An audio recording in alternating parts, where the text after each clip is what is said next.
Donc la raison que j'ai choisi le thème des 5 solas ce matin, c'est parce qu'il y a quelques temps en arrière, j'étais invité d'aller à Reims, donc en France, pour donner une conférence sur la réforme. Excusez-moi. Et ils m'ont demandé spécifiquement de parler des 5 solas de la réforme. Alors, je les connaissais, mais j'avais jamais vraiment fait un message sur les 5 solas.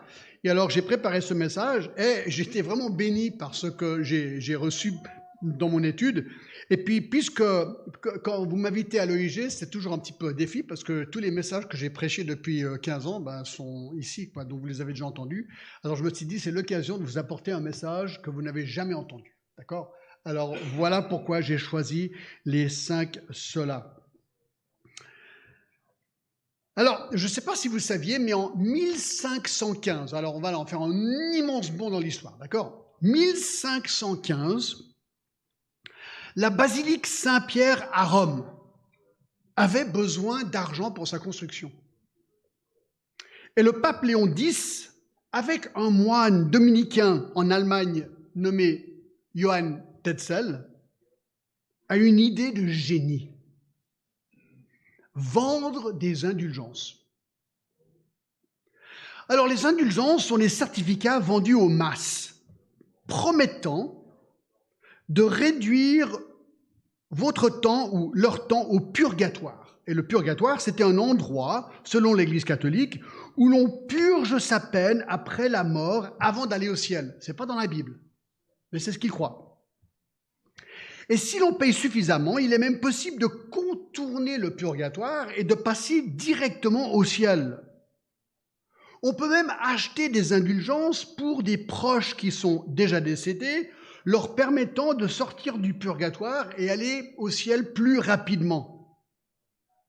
Johann Tetzel, donc ce prêtre allemand qui les vendait, avait même une malle en bois où l'argent était déposé lorsque ces gens achetaient ces certificats, c'était des bouts de papier. Et il a popularisé un dicton, et le voici.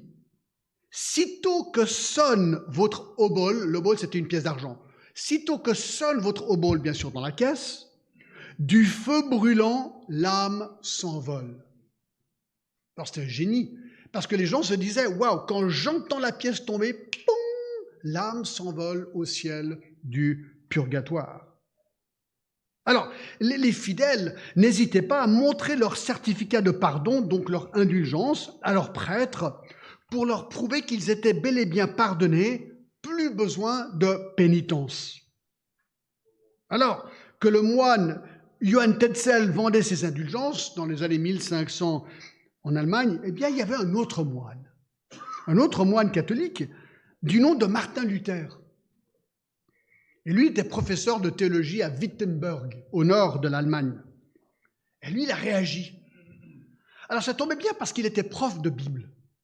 Et il est tombé un jour sur Romains chapitre 1 et le verset 17, qui dit « Car en lui la justice de Dieu se révèle de foi en foi, comme il est écrit, le juste vivra par la foi. »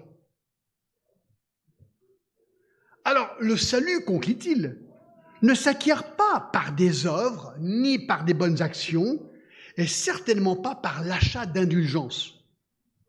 Le salut, selon Romains 1, est reçu par la foi seule, comme le confirment d'autres textes bibliques, peut-être que vous connaissez. Par exemple, dans Éphésiens 2, 8 et 9, il est dit quoi ? Il est dit, c'est par la grâce que vous êtes sauvés, par le moyen de la foi. Et cela ne vient pas de vous, c'est le don de Dieu.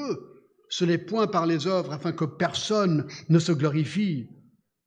Alors Luther en conclut que la Bible enseigne que le salut est librement offert par Dieu au travers de Jésus-Christ, qui lui est mort et ressuscité. Et la seule manière de recevoir ce salut, c'est par la foi, lorsqu'on se repent de son péché et qu'on confie sa vie à Jésus-Christ. Alors, dans une église évangélique, vous l'avez souvent entendu cela, mais à l'époque, c'était une révolution. Une révolution. Cette découverte de la foi par la grâce, le salut par la grâce, bouleverse le monde. Alors Luther s'assied Et il écrit un document hyper célèbre qui s'appelle les 95 thèses. Et il veut écrire ces thèses pour critiquer ouvertement le commerce des indulgences. Et il veut affirmer avec force que nous sommes sauvés non par des dons, ni par de l'argent, ni par des messes dites en notre nom, mais par la seule grâce de Dieu. Alors, il y a 95 thèses. Je vous en donne quelques-unes, d'accord? Voici ce que Luther a écrit avec son stylo. Thèse numéro 27. Il n'y a pas d'autorité divine pour prêcher que l'âme s'envole du purgatoire dès que l'argent sonne dans le coffre. Numéro 32. Tous ceux qui se croient certains de leur propre salut au moyen de lettres d'indulgence seront éternellement condamnés ainsi que leur maître. Tu sais, à l'époque, il rigolait pas. Il disait les choses comme il les croyait, comme il les pensait. Hein. Numéro 36. Tout chrétien, quel qu'il soit, s'il est vraiment repentant, bénéficie d'une rémission plénière de peine et de culpabilité, et celle-ci lui est accordée sans lettre d'indulgence. Donc il dit, tout ce qu'il faut, c'est de te repentir, croire en Jésus-Christ, et il te sauvera. Et numéro 67, les indulgences que les marchands vendent comme étant les plus grandes de faveur sont considérées comme étant en fait un moyen favori pour obtenir de l'argent. Donc Luther a réalisé qu'en fait c'était une manière de s'enrichir. Alors, Luther cloue ses 95 thèses sur la porte de l'église à Wittenberg, pensant qu'il rendait service à l'église catholique en lui signalant une erreur et que le pape le remercierait. Ce n'est pas exactement ce qui s'est passé. Ce n'est pas le cas. Ceci a été perçu comme une attaque directe contre le pape et Luther est donc qualifié en tant qu'hérétique et il est défroqué de son sacerdoce. Mais, il faut savoir que ces thèses ont fait sensation. En moins de 2 semaines, elles ont été traduites en allemand, imprimées avec la célèbre imprimerie Gutenberg inventée 60 ans avant, et envoyées dans toute l'Allemagne et bientôt répandues dans toute l'Europe. Genève était déjà un centre de commerce international avec 4 grandes foires par année. Eh bien, ces marchands ont amené les 95 thèses, des Bibles, et ont commencé à offrir à Genève même des études bibliques. C'était incroyable. Luther devient célèbre, tout le monde parlait de lui, la réforme était bel et bien lancée. Et mesdames et messieurs, voici ce qui était réellement et historiquement le déclencheur de la réforme en Allemagne et ensuite à Genève par Calvin. Il faut savoir que la réforme était avant tout un mouvement doctrinal, car Bible en main, et c'est ça la clé. Les gens avaient leur Bible en main, qu'ils pouvaient maintenant se procurer, et dans leur langue, ça c'était aussi une révolution. Et en consultant leur Bible, eh bien, il faut savoir que c'était des catholiques qui maintenant découvraient la Bible, et en voyant les erreurs de l'Église catholique par rapport à la Bible, ils voulaient réformer l'Église, voilà pourquoi on parle de réforme, et protestaient ces fausses doctrines. Voilà pourquoi ils s'appellent protestants. Donc les premiers protestants réformés étaient des catholiques. Ils voulaient simplement revenir à la Bible. Et l'imprimerie a rendu cette tâche beaucoup plus simple. Alors, pourquoi je vous parle de tout ça? Pour un message sur les 5 solas. Eh bien, puisque c'était un débat théologique, les 5 solas sont 5 phrases latines qui ont surgi pendant cette réforme protestante et ils ont servi en tant que simple résumé des croyances théologiques fondamentales des réformateurs. Et ces 5 solas résument parfaitement l'évangile de Jésus-Christ et expliquent comment l'évangile peut rentrer littéralement dans un cœur, le régénérer et transformer une vie. Le mot « cela » veut dire « seul » ou « seulement » en français. Donc, les 5 cela sont ces 5 piliers de ce qui est considéré essentiel, capital, fondamental à la vie chrétienne. Donc, Bien aimés, les 5 cela sont aussi actuels et importants aujourd'hui qu'ils l'étaient il y a 500 ans lorsque la réforme a été déclenchée. Toute Église devrait finalement être bâtie sur ces 5 cela. Alors les voici, d'accord? Il y a sola scriptura, sola Christus, sola fide, sola gratia et sola Dea gloria. Alors là, vous allez apprendre du latin aujourd'hui, d'accord? Alors c'est très simple et on va les regarder une à la fois et j'espère que vraiment on sera béni par ces 5 cela. Numéro 1, premier cela. Sola scriptura. Sola scriptura. La Bible seule. La Bible seule. Déjà, ça veut tout dire. Ce premier cela souligne le fait que la Bible seule est le standard de la foi et de la pratique du chrétien. Les traditions de l'Église catholique et ses interprétations sont rejetées comme moyen de définir la doctrine. La Bible seule est inspirée de Dieu, ce qui ne peut pas être dit de la tradition catholique, ni des conciles, ni des papes, ni d'autres leaders de l'Église. Non, ce cela est un rejet clair et net de l'autorité du pape et de la tradition catholique. On a un autre mot en français qu'on utilise souvent, c'est le mot inhérent. La Bible est inhérente, qui veut dire que la Bible est sans erreur dans les manuscrits originaux. Alors c'est logique. Pourquoi? Parce que Hébreux 6, 18 dit ceci. Il est impossible que Dieu mente. Donc, puisque Dieu est parfaitement saint, qu'il ne peut pas mentir, et si nous croyons que la Bible vient de Dieu, elle ne peut pas avoir d'erreur, puisque Dieu ne peut pas mentir. Donc la logique même nous dit que ce livre, dans les textes originaux, est sans erreur. 2 Timothée 3,16 affirme non seulement l'inspiration absolue des Écritures, mais aussi le côté très pratique des Écritures. Écoutez par exemple 2 Timothée 3,16 et 17 que vous connaissez. 2 Timothée 3, 16 et 17 nous dit ceci. Toute écriture est inspirée de Dieu, est utile pour enseigner, pour convaincre, pour corriger, pour instruire dans la justice, afin que l'homme de Dieu soit accompli et propre à toute bonne œuvre. Donc, non seulement la parole de Dieu dit d'elle-même qu'elle est inspirée, soufflée de Dieu, mais qu'elle est utile pour vivre notre vie chrétienne de manière pratique. Jean 17, 17 nous dit ceci. Sanctifie, Jésus dit, sanctifie-les par ta parole est vérité. Ta parole est vérité. Et Jésus dira dans Matthieu 5, 18 que chaque virgule même de la parole de Dieu est inspirée.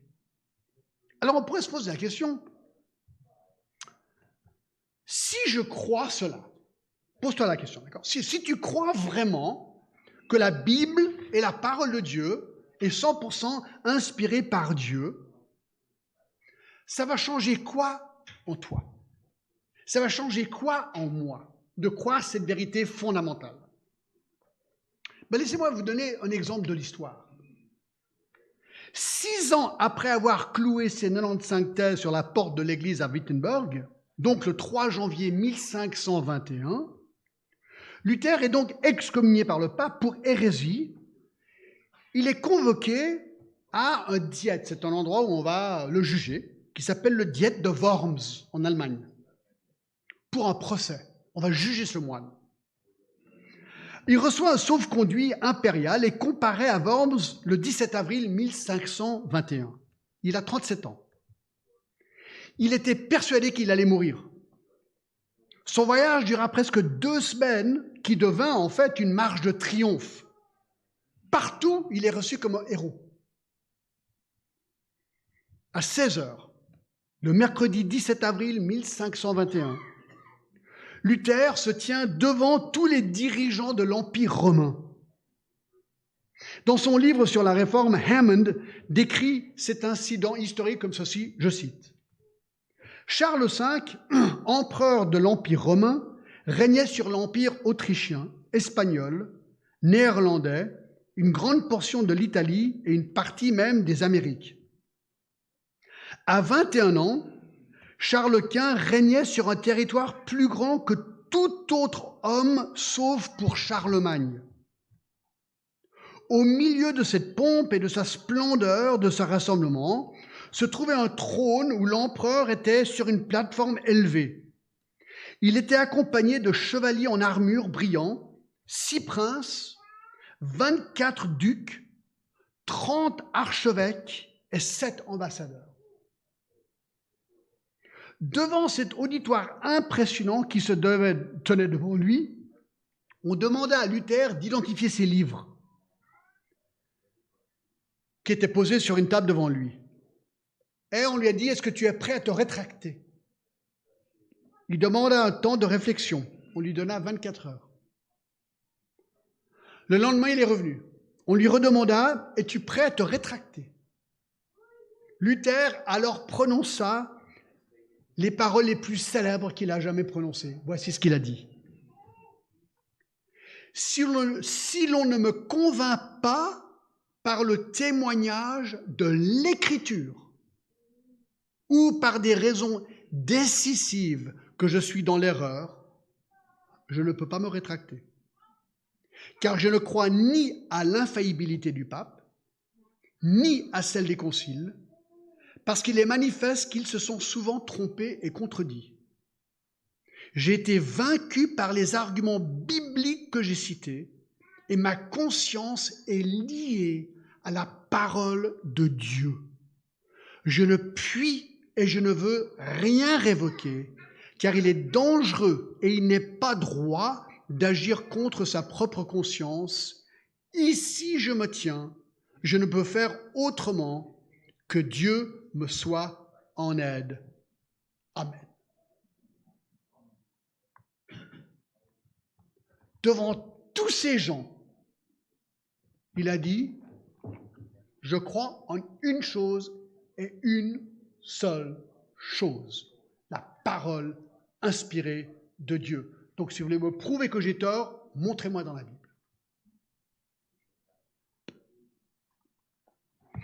L'empereur était furieux. Il appela Luther, je cite, le diable dans un habit de moine. Mais des cris de victoire furent entendus dans la pièce pour cet homme courageux qui ne craignait pas de se dresser contre l'empereur ni le pape. L'édit de Worms déclara Luther un hors-la-loi et on l'a traité comme hérétique. Il avait déjà reçu un sauf-conduit pour retourner à Wittenberg et donc il a été protégé en sortant de cette pièce. Voilà un exemple frappant d'un courage qui vient de la parole de Dieu, croyant qu'elle est vraiment inspirée. Il y a un autre exemple, plus proche de nous, celui de Jean Calvin. C'est intéressant.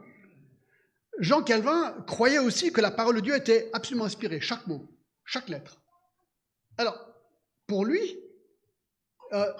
comment est-ce que ça s'est appliqué dans sa vie? C'est très simple. Il s'est dit, bon, si la Bible est inspirée de Dieu, ça veut dire que chaque mot, dans chacun des 66 livres de la Bible, est inspiré. Alors, quelle est la meilleure manière de prêcher la Bible? Vous avez compris? De manière textuelle suivie. Exactement ce que je ne fais pas aujourd'hui, d'accord? Aujourd'hui, c'est un message thématique, mais habituellement, vous me connaissez, c'est toujours du textuel suivi. Alors lui, il a dit, je prends un livre de la Bible, d'accord? Disons, je prends l'évangile de Marc, je vais au premier chapitre, verset 1, et je commence à prêcher une section, et lui, il prêchait tous les jours, hein. Et le lendemain, la prochaine section, le lendemain, la prochaine section, et lui, il prêchait chaque livre de la Bible comme ça. Donc lui, Calvin a prêché 65 livres sur les 66 livres de la Bible. Le seul livre qu'il n'a pas prêché, vous savez ce que c'est? L'Apocalypse. C'est une des raisons que j'ai voulu le prêcher dans cette église. Je me suis dit, je ne veux pas avoir peur, même si on me vire, mais je savais qu'on n'allait pas me virer parce que j'étais déjà prévu de partir, d'accord? Donc c'était facile. Mais voilà l'application, qui veut dire que quand Calvin a prêché, il a, par exemple, dans Galates, il a prêché 43 messages. Dans Éphésiens, 48 messages. Dans Genèse, moi je crois que j'en ai prêché 40, lui, 123. Dans Ézéchiel, 174 messages. Dans Deutéronome, 200 messages. Mais tenez-vous bien, le record des records, Ésaïe. Alors, on a peut-être entendu des messages sur Ésaïe 6, Ésaïe 53. Lui, quand il a prêché Ésaïe, vous êtes prêts? 353 messages. Mes amis, vous ne prêchez 353 messages dans Ésaïe que si vous croyez que chaque mot est inspiré par Dieu. Vous me posez la question, pourquoi est-ce que la réforme a eu lieu? Réponse, parce que ces gens croyaient vraiment que la Bible était inspirée de Dieu. Ils l'ont prêchée de manière méthodique et systématique, avec courage. Voilà, je pense, ce qu'il nous faut encore aujourd'hui. 2. Solus Christus. Solus Christus. Christ seul. Jésus seul. Merci pour le choix du chant. Christ seul. Alors, ce deuxième sola affirme que nous sommes sauvés uniquement par l'œuvre de Jésus-Christ. Jésus-Christ est le seul médiateur entre Dieu et les hommes qui élimine toute intervention des prêtres comme étant nécessaire à la faveur divine, ou Marie comme comédiatrice, ou même comme des saints à qui prient souvent leurs fidèles. Non, la Bible dit que Jésus est notre souverain sacrificateur et nul autre. Alors la question est, pourquoi? Pourquoi Jésus est-il le seul médiateur entre Dieu et les hommes? C'est important de le savoir, si on l'affirme. Eh bien, il faut comprendre 3 choses pour comprendre cette affirmation. Il faut comprendre un peu ce que la Bible dit de l'homme, ce que la Bible dit de Dieu et ce que la Bible dit de Jésus-Christ. D'accord? Alors, qu'est-ce que la Bible dit déjà de l'homme? Mauvaise nouvelle. Romains 3, 23. Car tous, quoi?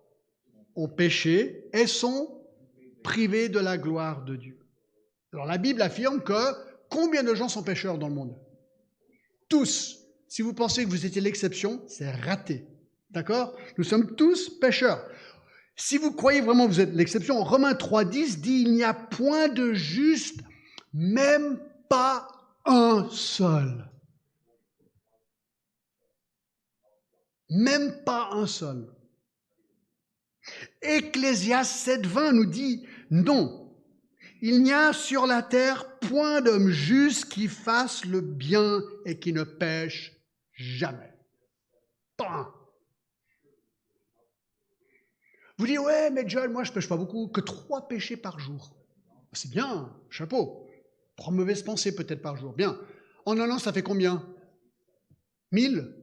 Si tu vis 70 ans, à la fin de tes années, tu t'arrives devant Dieu, tu dis, oui, écoute, Dieu, je suis une bonne personne, moi j'ai péché que 70 000 fois. La Bible dit, un péché suffit pour te condamner. Pourquoi? Parce que Dieu est parfaitement saint. Et alors, pourquoi est-ce que je ne peux pas me sauver moi-même? Eh bien, simplement parce que Matthieu 5, 48 dit qu'on doit être parfait comme notre Père céleste est parfait. La barre de Dieu pour vivre éternellement dans la présence de Dieu, c'est que je dois être saint comme lui. Habakkuk 2 dit qu'il ne peut pas permettre que le péché, qu'il ne peut même pas regarder le péché. Moi, j'aime bien Jacques 2,10. Quiconque observe toute la loi mais pêche contre un seul commandement devient coupable de tous. Donc disons que tu vis une vie parfaite et un jour, tac, ah mince, tu te fais un croche-patte, tu te dis un gros mot. La Bible dit c'est comme tu viens de faire tous les péchés. Tu deviens pécheur à ce moment-là et tu es condamné. Donc ça c'est l'homme. Deuxième chose qu'il faut comprendre, c'est Dieu. Alors Dieu il nous aime, c'est vrai qu'il nous aime. Il est plein de compassion, il ne veut pas nous punir. 1 Jean 4,8, Dieu est amour. 2 Pierre 3,9, il ne veut qu'aucun périsse. Mais le problème, c'est que Dieu est juste. Et puisqu'il est juste, il doit punir le péché. Si je cambriole une banque, je ne peux pas me rappliquer devant le juge, dire écoutez, monsieur le juge, je suis pasteur, je suis sympa, allez, laissez-moi partir. Ah ouais, d'accord, vous êtes pasteur, je vous laisse partir. Mais s'il fait ça, il n'est pas très juste, le gars. Il va perdre son boulot, ça c'est sûr. Non, Dieu est encore infiniment plus juste. Hébreux 10, 31 dit que c'est une chose terrible de tomber entre les mains du Dieu vivant. Et c'est quoi la conséquence? C'est quoi la punition? Jean 3, 36. Celui qui croit au Fils de Dieu a la vie, mais celui qui ne croit pas au Fils ne verra point la vie, mais la colère de Dieu demeure sur lui. Voici la sentence de Dieu, sa colère. C'est ce qu'on appelle l'enfer. Une vie éternellement séparée de Dieu. Vous dites, mais déjà c'est horrible, on est tous pécheurs. Oui. Donc on est tous condamnés? Oui. Oui, tous. Mais alors, est-ce qu'il y a une solution? Oui. Troisième chose qu'il faut savoir, la solution s'appelle Jésus-Christ. Il est le seul qui peut nous pardonner nos péchés. Mais pourquoi? Premièrement, parce qu'il était Dieu et homme. Il était parole de Dieu, Jean 1, qui est devenu un homme, verset 14. Et il est venu payer pour nos péchés. Comment ça s'est passé? Vous connaissez cette histoire, parce que je la racontais souvent ici. Imaginez que ce livre, c'est tous nos péchés. C'est ma Bible, d'accord? Mais disons que c'était un recueil de nos péchés. Ça, c'est moi. Mes péchés sont sur moi. Ils me coupent de Dieu. Et vous aussi. Alors, Ésaïe 53, 6, parlant de Jésus, dit ceci. Nous étions tous errants comme des brebis. Chacun suivait sa propre voie. C'est normal. Puisqu'on n'est pas rattaché à Dieu, on est perdu là. Mais, voici ma main droite qui représente Jésus-Christ. Dieu, l'Éternel, a fait retomber sur lui l'iniquité de nous tous. Donc sur la croix, Jésus qui était Dieu incarné sans péché, eh bien Dieu a fait retomber sur lui tout mon péché et le tien aussi. Et voici ce qui s'est passé à la croix. Christ a pris notre péché, il est mort et 3 jours plus tard, il est ressuscité, qui veut dire qu'il a vaincu la mort et vaincu le péché qui provoque la mort. C'est le seul dans l'histoire du monde qui a fait ça. Et donc c'est le seul qui peut en fait nous pardonner nos péchés. Aucun autre nom, acte 4.12, par lequel nous devons être pardonnés et sauvés. Et voilà, 1 Timothée 2.5 nous dit qu'il y a un seul Dieu et aussi un seul médiateur entre Dieu et les hommes, Jésus-Christ homme, qui s'est donné lui-même en rançon pour tous. Jésus-Christ, solus Christus. Personne d'autre. Personne d'autre. Voilà pourquoi dans nos églises évangéliques, nous parlons de Jésus. Nous chantons des chants à Jésus. Parce que lui est notre Rédempteur.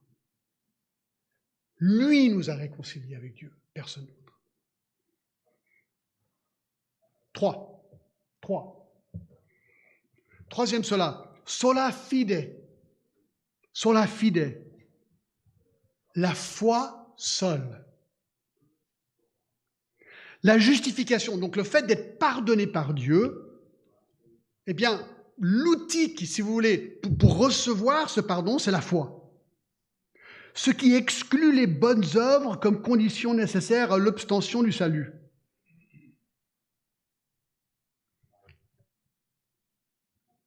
Vous connaissez Éphésiens 2, 8 et 9. Car c'est par la grâce que vous êtes sauvés, par le moyen de la foi. Cela ne vient pas de vous, c'est le don de Dieu, ce n'est point par les œuvres, afin que personne ne se glorifie. Ah, c'est intéressant, hein, ce verset nous le dit. C'est par la grâce que vous êtes sauvés. La grâce, c'est le don de Dieu par le moyen de la foi. La foi, c'est le bras qui accepte le don. Alors, c'est quoi la foi? C'est... Non, comment on dit ça en français? La foi, c'est C'est pas quoi la foi? Non, comment on dit ça? C'est pas quoi la foi? Ça se dit? C'est pas quoi la foi? Ça marche? Non, la foi, c'est pas quoi? Qu'est-ce que ce n'est pas? Voilà, c'est dur le français, d'accord. La foi, qu'est-ce que ce n'est pas? Merci Pascal. La foi, qu'est-ce que ce n'est pas? Ça marche? Ok. Ben, ce n'est pas temporel. Je rentre dans un avion, j'ai jamais prié de ma vie, mais j'ai la trouille de faire un crash. Oh Seigneur, s'il te plaît, sauve-moi. Ça, c'est une foi temporelle. Quand tu atterris, garanti que tu pries pas. Ce n'est pas non plus de connaître les faits historiques. Parce que dans Jacques 2,19, il est dit que Satan connaît les faits historiques, mais il tremble. Donc il connaît les faits historiques. C'est pas ça, la foi. La foi qui sauve, c'est quoi? C'est Romains 10, 9 et 10, la foi qui sauve. Si tu confesses de ta bouche le Seigneur Jésus et que tu crois dans ton cœur que Dieu l'a ressuscité des morts, tu seras sauvé. Donc, c'est de croire que Jésus est Seigneur. Il est Dieu et il veut devenir Seigneur de ma vie parce qu'il peut me pardonner mon péché. Et je crois qu'en mon cœur que Dieu l'a ressuscité des morts. Donc, je sais qu'il est le seul qui a conquis la mort et qui peut conquérir mon péché et me pardonner.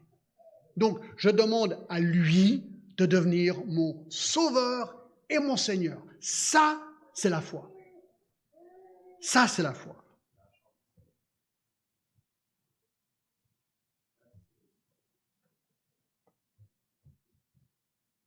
Un jour, en 1505,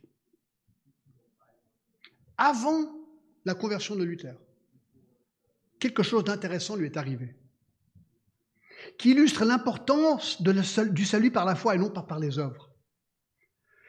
Il rentrait à pied de son université après avoir passé le week-end à la maison avec ses parents. Tout à coup, un éclair est tombé tout près de lui. Luther a eu tellement peur qu'il a crié à sa sainte « Aidez-moi, Sainte Anne !» Et il lui a dit « Si vous me sauvez, je deviendrai un moine. » Sa vie fut épargnée, il a quitté la faculté de droit, il a vendu tous ses livres, il a marché quelques pas à la rue d'Elfurt, on a eu l'occasion d'y aller, il a frappé à la porte du monastère, la porte s'est ouverte, il était admis au monastère des Augustins le 17 juillet 1505, Luther est devenu un moine. Alors il a consacré sa vie monastique à Dieu quelque part, alors il ne connaissait pas le Seigneur, mais la vie monastique était rude. 2 repas par jour, un froid glacial, des longs jeûnes, des longues heures de prière, des pèlerinages, des confessions, de l'autoflagellation. La vie était si dure qu'on nous dit que la plupart des moines ne vivaient pas au-delà de 30 ans. Alors on peut se poser la question, mais pourquoi voudrais-je devenir un moine? Non mais franchement, qu'est-ce qui pousserait à quelqu'un de vouloir devenir moine? Bien, Luther répond à la question lui-même. Je donne la citation. Il dit ceci. « Si quelqu'un avait pu gagner le ciel en tant que moine, j'en aurais fait partie. » Voyez-vous, ils devenaient des moines pour acquérir le ciel, pour montrer à Dieu combien bons ils étaient, pour obtenir la faveur de Dieu et ainsi gagner le paradis. Voyez-vous, les moines cherchaient la voie du salut, un moyen d'accéder au ciel. En renonçant au monde, en se cachant dans un monastère, en se mortifiant physiquement, en s'en posant des fouets ou la veille ou des jeûnes ou des prières, ils pensaient qu'ils pouvaient non seulement trouver la paix intérieure, mais obtenir le mérite et la faveur de Dieu pour gagner le paradis. Alors c'est justement pendant cette période où on a reconnu Luther comme un homme brillant, il est monté à Wittenberg, imaginez, il devient prof de la Bible. Et un jour, il tombe sur Romains 1,17, le juste vivra par la foi, et sa vie a complètement basculé. Parce que là, il a réalisé, tant, je me trompe. J'essaie de gagner le salut par les bonnes œuvres, mais ce n'est pas possible, je suis pleinement pécheur. La seule manière de gagner le ciel, c'est en le recevant gratuit de la part de Jésus-Christ par la foi. Sole fide. Ce n'est pas un petit truc, mes amis. Je suis sûr que vous connaissez des gens autour de vous qui sont religieux. Ils pensent qu'en faisant des bonnes œuvres, des prières, des pèlerinages, allumant une bougie, un cierge, en méditant, que peut-être, même, moi je connais des musulmans, c'est Inch'Allah, on verra bien. Dieu va regarder ma vie et si j'ai fait plus de bien que de mal, ben peut-être que j'irai au ciel. Et c'est tout par les œuvres. Le problème, ils n'ont pas compris qu'ils sont pécheurs. Et un péché est assez pour te condamner à une éternité séparée de Dieu. La seule solution, c'est Christ par la foi, rien d'autre. 4. Quatrième sola gratia. Alors c'est lié au troisième, sola fide. Ici, c'est la grâce seule. Le salut est accordé par une faveur imméritée ou une grâce divine seule. À nouveau, ça exclut tout mérite personnel. Par exemple, on va être très très simple, d'accord ? Romains 6, 23. Romains 6, 23 nous dit quoi ? Car le salaire du péché, c'est la mort, mais le don gratuit de Dieu, c'est la vie éternelle en Jésus-Christ, notre Seigneur Jésus-Christ. Alors, allez voir. Lisons bien. Le don gratuit. C'est marqué, c'est Romains 6, 23. Alors, qu'est-ce que ça veut dire don et qu'est-ce que ça veut dire gratuit ? Don, ça veut dire cadeau. Gratuit, ça veut dire gratuit. Je paye rien. Zéro, niet.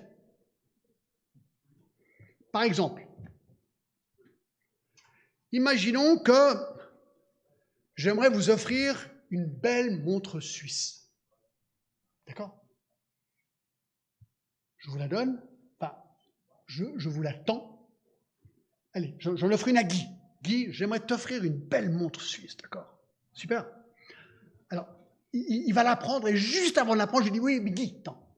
Avant de donner cette belle montre suisse, est-ce que tu pourrais, s'il te plaît, aller à la Migros et m'acheter 1 mois de commission, faire le plein dans ma voiture, passer au lavage de la voiture, et quand tu seras de retour, mon frigo sera plein à craquer, je te donnerai gratuitement cette montre. C'est plus un cadeau. C'est plus un cadeau. Alors, que veut dire que le salut est un don gratuit de Dieu ? Ça veut dire que c'est un cadeau. C'est un cadeau gratuit. Pas le résultat de mes efforts, je ne peux rien donner à Dieu, pas de bonnes œuvres, pas d'argent, rien. Tout ce que je peux faire, c'est de reconnaître mon état de pécheur et dire merci, j'accepte gratuitement, sans rien pouvoir te donner en échange, le salut en Jésus-Christ. Parce que toi, tu as offert ton Fils pour moi, j'en étais pour rien. Et il m'offre gratuitement le salut. Et ça, c'est la grâce. C'est la grâce. C'est pour ça que Tite 3,5 nous dit qu'on ne peut pas gagner son salut. Mais écoutez, Éphésiens 1, 3 à 8, c'est vraiment intéressant. Éphésiens 1, 3 à 8. Béni soit Dieu, le Père de notre Seigneur Jésus-Christ, qui nous a bénis de toutes sortes de bénédictions spirituelles dans les lieux célestes en Christ. En lui, Dieu nous a élus avant la fondation du monde, pour que nous soyons saints et irrépréhensibles devant lui, et ayant été prédestinés dans son amour à être ses enfants d'adoption par Jésus-Christ. Et il dit un peu plus tard, en lui nous avons la rédemption par son sang, la rémission des péchés selon la richesse de sa grâce. Tout ça, c'est un don gratuit de la part de Dieu.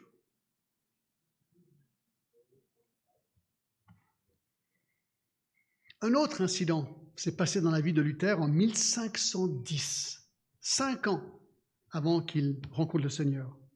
Il était moine. Et on a décidé d'envoyer Luther avec un autre moine à Rome pour livré une lettre de plainte concernant certaines des réformes monastiques voulues par Rome. Alors, aujourd'hui, on prendrait EasyJet, on y sera en 1 heure. À l'époque, c'était un peu différent. Alors, j'ai regardé sur Google Maps, 1400 km. En voiture, ça aurait pris 13 heures, mais eux, ils sont allés à pied.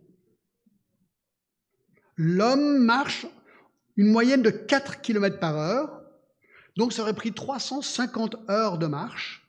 S'ils ont marché 8 heures par jour, puis en sandales, moi je trouve ça c'est un peu compliqué, mais bon bref, ça aurait pris 46 jours pour y aller et 46 jours pour le retour, en tout 3 mois de marche pour aller à Rome. Quand ils arrivent à Rome, Luther décrit sa réaction. Je cite. « Puisque j'étais le premier à la voir, je suis tombé par terre, j'ai levé mes mains et j'ai dit « Je te salue, Sainte Rome ». Imaginez, vous êtes catholique, moine, vous arrivez à Rome, c'est comme vous êtes arrivé à l'antichambre du paradis, quoi. Rome, c'était le top du top. C'est là où il y avait le pape. Alors, pour avoir son audience, ils ont dû attendre 2 mois à Rome pour une réponse à leur lettre. Et donc, il a profité, il s'est dit, je vais devenir pèlerin zélé. Il prie avec ferveur dans les nombreuses églises, des chapelles, il a visité les tombeaux des martyrs pour recevoir des bénédictions de la part de Dieu, bien sûr. Mais en même temps, il est devenu troublé parce qu'il voyait la mondanisation de l'Église, le côté frivole et terrestre du clergé, le train de vie luxueux et confortable de ses collègues à Rome. Luther écrit, et je cite, « J'étais écœuré du fait qu'il pouvait réciter la messe 1, 2, 3 comme si c'était un carnaval. » Mais un incident est devenu déterminant. Relaté bien des années plus tard par son fils. Il avait un fils qui s'appelait Paul Luther. Ce fameux jour, Martin Luther se rend à une église qu'on a eu l'occasion de visiter avec Meg, qui s'appelle la Santa Scala. La Santa Scala. Et l'église de Santa Scala, on ouvre la porte, il y a des marches, un grand escalier. C'est la mère de Constantin qui a fait venir ces marches d'Israël à Rome, parce que ce sont soi-disant les marches que Jésus a grimpées avant d'être jugé par Pilate. Donc Sainte Hélène, la maman de Constantin, a fait venir ces marches à Rome et ils ont construit une église par-dessus et on peut les voir. Alors, c'est des marches impressionnantes. Et là, comme tous les autres pèlerins, quand on arrive, là, vous pouvez le voir aujourd'hui, nous, on était à 2 heures de l'après-midi, ils ouvrent les portes, et paf, les pèlerins, ils se mettent tous à genoux, et ils commencent à grimper les marches à genoux. Et à chaque marche, ils récitent un Ave Maria, ou je ne sais pas trop quoi, ils récitent des trucs, marche, réciter, marche, récite, marche, puis il y en a plein, 20, 30, 40, 50, des gens qui en marche. Alors, Luther a fait pareil. Luther rentre, il se met à genoux, il commence à grimper, il récite des prières à chaque marche, mais il dit qu'en même temps, Romains 1, 17, déjà à laquelle il avait pensé, et il pensait déjà souvent à toutes ces histoires de bonnes œuvres et de grâce, et soudainement il s'arrêta, il se leva, et réalisa que ce n'était pas par les œuvres que nous sommes sauvés, mais par la foi. Il a réalisé que ce qu'il faisait ne valait rien.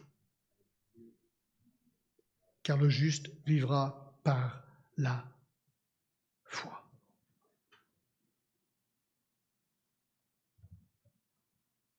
Donc c'est important de le savoir. Sola gratia, le salut. Est-ce que c'est quelque chose que je dois mériter par mes bonnes œuvres ou est-ce que c'est quelque chose que je reçois gratuitement? Gratuitement. Alors, quel est le résultat? Une fois que je suis sauvé, ta vie va complètement changer et là, tu vas commencer à faire des bonnes œuvres à fond la caisse. C'est très important de le noter. Éphésiens 2, 8 et 9 disent « Car c'est par la grâce que vous êtes sauvés, par le moyen de la foi, cela ne vient pas de vous, c'est le don de Dieu. Ce n'est point par les œuvres afin que personne ne se glorifie, mais écoutez le verset 10. Car nous sommes son ouvrage ayant été créés en Jésus-Christ pour de bonnes œuvres. Waouh! Que Dieu a préparé d'avance afin que nous les pratiquions.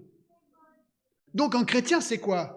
Un chrétien, c'est une personne qui avait des mauvaises œuvres, sa vie était non en Christ, donc une vie de péché. Un jour, elle réalise sola scriptura, sola Christus, sola fide, sola gratia. Elle reçoit Christ comme sauveur et Seigneur par la grâce, au moyen de la foi. Christ rentre dans elle et tout d'un coup, tout change. Elle réalise, waouh, je viens d'être pardonné de mon péché. Si j'étais pardonné de mes péchés, ça veut dire que je ne vais plus avoir envie de pécher. Je vais avoir envie d'être saint comme Christ. Et donc, il va commencer à découvrir les bonnes œuvres que Dieu a créées pour lui. Et son péché, il va commencer à le lâcher. Et il va aimer les choses qu'il n'aimait pas. Moi, j'ai toujours pensé à ça. Moi, je me suis converti à 19 ans. L'église, c'était vraiment pas mon truc. Mais alors, vraiment pas, quoi. Moi, je voyais des chrétiens avec leur Bible. C'est quoi ce truc, tu vois? Ils me ressemblaient tous un peu aujourd'hui, cheveux courts, bien habillés, chant, on chante, Bible, sermon, message. Je me suis dit, mais quelle horrible vie! Ça fait 35 ans que je suis pasteur maintenant. Un truc s'est passé. Là, il y a un truc qui s'est passé dans ma vie, quoi. C'est quand même incroyable. Un chrétien va changer par rapport à sa vie d'avant. Alors tu dis, oui, mais John, moi je suis chrétien, mais bon, il n'y a pas trop de changement dans ma vie, je pêche un peu comme avant. Pose-toi la question. Est-ce que Christ est vraiment ton sauveur et ton Seigneur? C'est pas possible d'être un chrétien sans changement, c'est pas possible. Impossible. Et ça mène au dernier point, tout simple. Soli Deo Gloria. À Dieu seul la gloire. Mais écoutez, c'est normal. Si le salut c'est sola scriptura, ça vient de qui la Bible? Dieu. Sola Christus, ça vient de qui Christ? Dieu. Sola fide, mais Dieu, la Bible dit que Dieu même nous donne notre foi pour pouvoir croire. Et sola gratia, le salut c'est une grâce de Dieu, c'est un don, ça vient de qui? De Dieu. Qui est-ce qu'on devrait glorifier? C'est la logique, la logique même des choses. À Dieu seul la gloire. Toute la gloire pour toute chose doit revenir à Dieu seul. Ce n'est que si notre salut est par la grâce seule que Dieu seul recevra toute la gloire. Si nous pouvons revendiquer quelque chose qui nous est propre, alors nous ne glorifions plus Christ seul. Mais s'il est l'auteur et le finisseur de notre salut, alors c'est lui seul qui doit être glorifié pour sa grâce souveraine. Et donc, en tant que chrétien, cela devient une manière de cultiver cette attitude d'humilité totale devant un Dieu qui fait tout. Que ce soit même dans nos vacations séculières, votre travail, vous devriez remercier Dieu pour votre travail. C'est un des trucs que les réformateurs ont fait. Vous savez, à l'époque, on pensait qu'il y avait le sacré dans l'Église catholique. On pensait que le sacré, c'était vraiment plus proche de Dieu, moine, prêtre, etc. Puis ceux qui avaient des jobs normaux, il y avait un cran de moins, c'était moins important.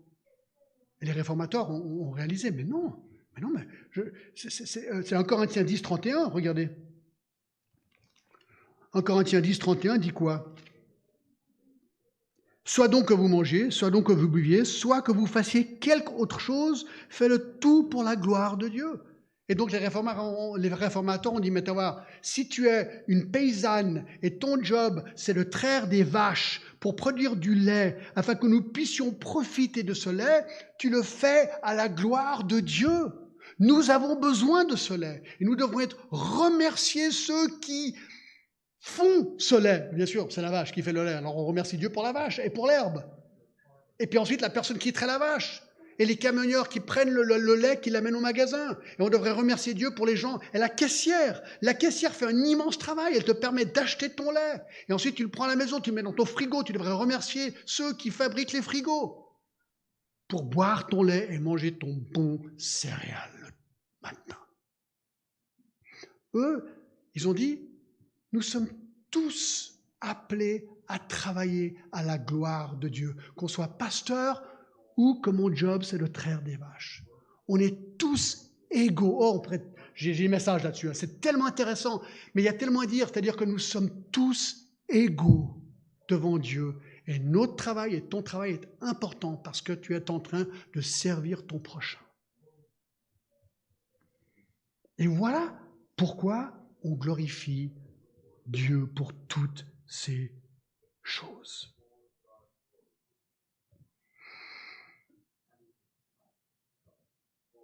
Romains 11, 36. C'est de lui, par lui et pour lui que sont toutes choses.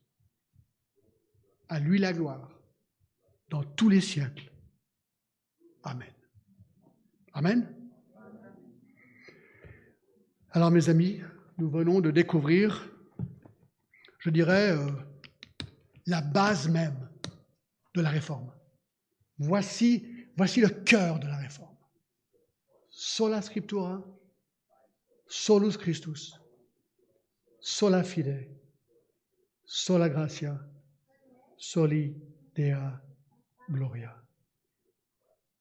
Alors je suis très content pour nos 3 amis de Myanmar avec Ban Tang, parce qu'ils ont eu une introduction pour leur tour de la réforme cet après-midi, comme aucun groupe n'a jamais eu avant. D'accord ? Là, ils ont entendu aujourd'hui le cœur de la réforme, et avec Fabien cet après-midi, ils vont découvrir tous les sites liés à la réforme à Genève. Et si vous n'avez pas encore eu l'occasion de faire le tour de la réforme, ben je ne fais pas de la pub pour Calvin Tour, mais je fais vraiment de la pub pour Calvin Tour. Mais ce serait dommage de vivre à Genève et de ne pas connaître cet aspect absolument incroyable de l'histoire que nous avons. Merci et que Dieu vous bénisse richement.